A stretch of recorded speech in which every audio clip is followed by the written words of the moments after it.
Banyak teman-teman yang suka komentar, "Bang, itu nggak usah ngomongin soal kopi, bersihkan aja rumputnya dulu." Nah, jawabannya gini kawan-kawan. Kalau mau bersihkan rumput itu gampang, pakai mesin babat juga bisa, pakai herbisida juga bisa, digaruk juga bisa. Ini lahan uji coba tuh sampai ke bawah situ. Ya. Kelihatan ya. Kalau di atas itu tanaman Arabica tuh. Dari pinus itu sampai ke atas itu Arabica semua isinya. Itu adalah lahan uji coba. Di bawah sini populasinya 1.300 Robusta, di atas itu adalah populasinya 600 kurang lebih Arabica. Itu lebih parah lagi rumputnya. Ini sengaja kita biarkan, kita akan melakukan pengujian pembosteran. Nah, kalau saya bersihkan rumputnya yang seperti inilah, kita garukin ya, yang seperti ini, lahan bedengan ini, itu kita tidak tahu bagaimana kinerja dari boster ini, karena kita melakukan pembosteran adalah untuk melihat perkembangan dan pertumbuhannya. Boster ini kan bekerja untuk melakukan pertumbuhan, pembelahan sel itu di luar daripada pertumbuhan tanaman pada normalnya yang hanya dikasihkan NPK. Jadi pupuk yang kita berikan itu bukan ditabur lagi ketika kita memberikan boster. Jadi dicampur dengan boster baru dispray. Karena di bawahnya kan banyak rumput. Nah, setelah kita melakukan pembosteran dengan banyak rumput yang gimbal seperti ini, maka kita akan mengamati bagaimana hasilnya.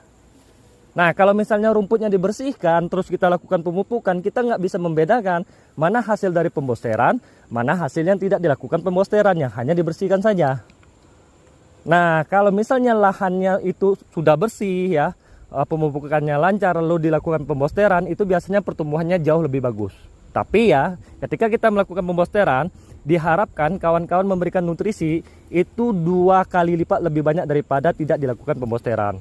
Jadi ini lahan uji coba kawan-kawan, bukan lahan untuk saya cari makan. Nah, seperti itu. Ini adalah hasil dari pembosteran. Kelihatan ya. Nah, jadi saya itu nge-sharing mengamati lahan ini dari tahun 2022. Jadi saya berbagi aja. Dan dari pengamatan itu kita berhasil menciptakan produk baru untuk mempercepat pertumbuhan dari tanaman kopi ataupun alpukat, durian, mangga, manggis dan segala macamnya. Ini hasilnya. Seperti itu kelihatan ya. Nah, ini juga bisa untuk tanaman cabutan atau tanaman yang sakit. Nah, kita lihat tanaman sakit yang kita sepil bagaimana perkembangannya. Di situ saya pause dulu ya teman-teman. Nah, ini di posisi yang sama. Kalau kawan-kawan mengikuti channel YouTube atau TikTok saya, ini awalnya adalah tanaman sakit. Di bawah sini kemarin kan ada tunas juga di bawahnya, sudah saya bersihkan. Nah, ini hasilnya pertumbuhannya seperti ini. Ini bekas digerek nih. Tuh. Dan ini dia mengeluarkan tunas baru dan juga mempercepat pertumbuhan atas. Langsung keluarkan ranting dia kawan-kawan. Kelihatan ya. Tuh ada ranting.